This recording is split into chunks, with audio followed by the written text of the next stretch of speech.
وزیر قانون نے جو نکات اٹھائے ہیں وہ درست ہیں، ویلڈ ہے، لہٰذا میں رولنگ دیتا ہوں کہ عدم اعتماد کی قرارداد آئین اور قومی مختاری و آزادی سے منافی ہے اور رولز اور ضابطے کے خلاف ہے۔ یہ قرارداد میں مسترد ڈسلاؤ کرنے کی رولنگ دیتا ہوں۔ ایوان کی کارروائی پروگ کی جاتی ہے۔ اور دوسرا hero Qasim sorry, deputy speaker, کہ کیا قاسم سوری نے ٹھیک نہیں کہا تھا؟ کہ کیا قاسم سوری نے ٹھیک نہیں کہا تھا؟ یوٹیوب پر ایک اور بڑی انٹری ہوئی ہے۔ اس انٹری کو دھواں دھار انٹری کہہ سکتے ہیں۔ یہ کون بندہ ہے؟ اپنے آپ کو یہ کہلواتا ہے کہ میں عمران خان کا سپاہی ہوں اور اس نے اپنا یوٹیوب چینل شروع کیا ہے۔ ہم نے دیکھا کہ عمران خان کے نام پر کئی چینل بنے اور سب کے سب کامیابی سے ہمکنار ہوئے۔ اس بندے کی طرف سے جو چینل بنایا گیا ہے، بڑا اہم آدمی قاسم سوری، عمران خان کا سپاہی، اور پہلے ویلاگ میں اس نے اپنے آپ کو یہ کہا، اعتراف کیا کہ میں عمران خان کا سپاہی ہوں۔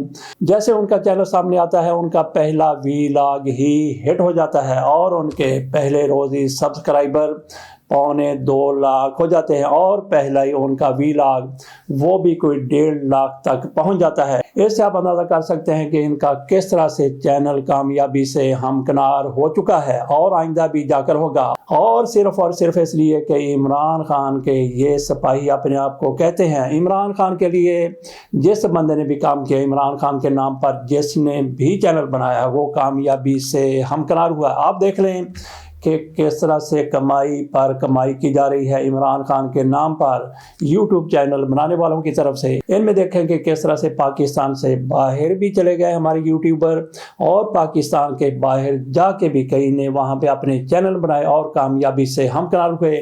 ہم اس معاملے کو رکھیں گے قاسم سوری تک۔ ان کی طرف سے جو پہلا ویلاگ بنایا گیا، جس طرح سے انہوں نے اپنا چینل پہلی مرتبہ کھولا ہے، جس طرح سے وہ کامیابی سے ہمکنار ہوا، پہلے بتا چکے ہیں کہ عمران خان کے نام پر۔ ادروائز تو یہ لوگ آج کل جو لیڈر بنے ہوئے، بڑے بڑے لیڈر بنے تحریک انصاف میں آ کے، ان کی کوئی ویلیو نہیں تھی، اس طرح سے ویلیو نہیں تھی جس طرح سے آج ان کی بن گئی ہے۔ عمران خان کے ساتھ جڑے تو پھر مٹی بھی سونا بن جاتی۔ ان میں ایک قاسم سوری بھی ہے، انہوں نے اپنے ویلاگ میں پہلے میں بہت انکشافات کر دیے اور آئندہ جا کے بھی وہ اسی طرح سے انکشافات کرتے رہیں گے۔ کہا یہ جاتا ہے کہ ان کو ان کے دوستوں کی طرف سے مائل کیا گیا، آمادہ کیا گیا۔ شہباز گل کہتے ہیں کہ میرا ان پر پورا زور تھا کہ آپ بھی چینل کھولیں، آپ بھی ویلا کیا کریں، اور عمران ریاض خان نے بھی ہو سکتا ہے کہ ان کو چینل بنانے کے لیے کہا ہو، جس طرح سے ان کے ویلاگ آ رہے ہیں، جس طرح سے ان کے تھمبنیل آ رہے ہیں۔ اس سے یہ لگتا ہے کہ جو عمران ریاض خان کے لیے بندہ کام کرتا ہے، وہی ان کے لیے بھی ٹیکنیکل مدد فراہم کر رہا ہے، وہی ان کے لیے بھی کام کر رہا ہے، یا پھر وہ ان کی معاونت کر رہا ہے۔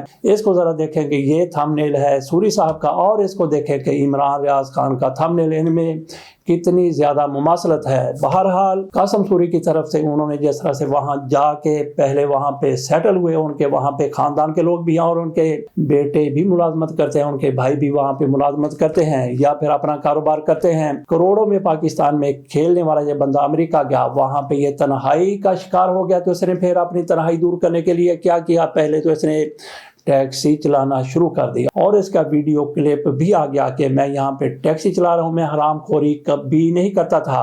اپنے ویلاگ میں بھی ان کی طرف سے بتایا گیا کہ میں اپنے گھر سے اپنے چیمبر کا خرچہ چلاتا تھا۔ وہ کہتے ہیں کہ میں ڈپٹی اسپیکر تھا، میرے پاس گاڑی بھی تھی، لیکن میں نے گاڑی کا ناجائز استعمال نہیں کیا۔ وہ کہتے ہیں کہ جب میں اپنے ذاتی کام کے لیے سرکاری گاڑی استعمال کرتا تھا تو کبھی کبھی کرتا تھا، ادروائز تو وہ کہتے ہیں کہ کوئٹہ سے میرے لیے گاڑی وہاں پہ آئی ہوئی تھی، وہی میرے یہاں پہ کام کرتی تھی، اس کو میں زیادہ استعمال کرتا تھا اور میرا بیٹا وہ میری گاڑی چلاتا تھا۔ وہ کہتے ہیں کہ جب میں کبھی کوئٹہ جاتا تھا تو اپنی گاڑی پر جاتا تھا، یہ گاڑی سرکاری گاڑی میرے ساتھ جاتی ضرور تھی، لیکن وہاں پہ جا کے میں اس کو استعمال بہت ہی کم کرتا تھا، اگر کرتا تھا تو پیٹرول اپنا ڈلواتا تھا۔ وہ کہتے ہیں کہ عمران خان جس طرح سے کام کرنے والے بندے ہیں، کام کروانے والے بندے ہیں، انہوں نے کہا کہ ہماری مراد انہوں نے نہیں بڑھائی۔ وہ کہتے ہیں کہ میری تنخواہ 1,84,000 روپے تھی، جبکہ میرے ساتھ جو بیوروکریٹ تھے ان کی 10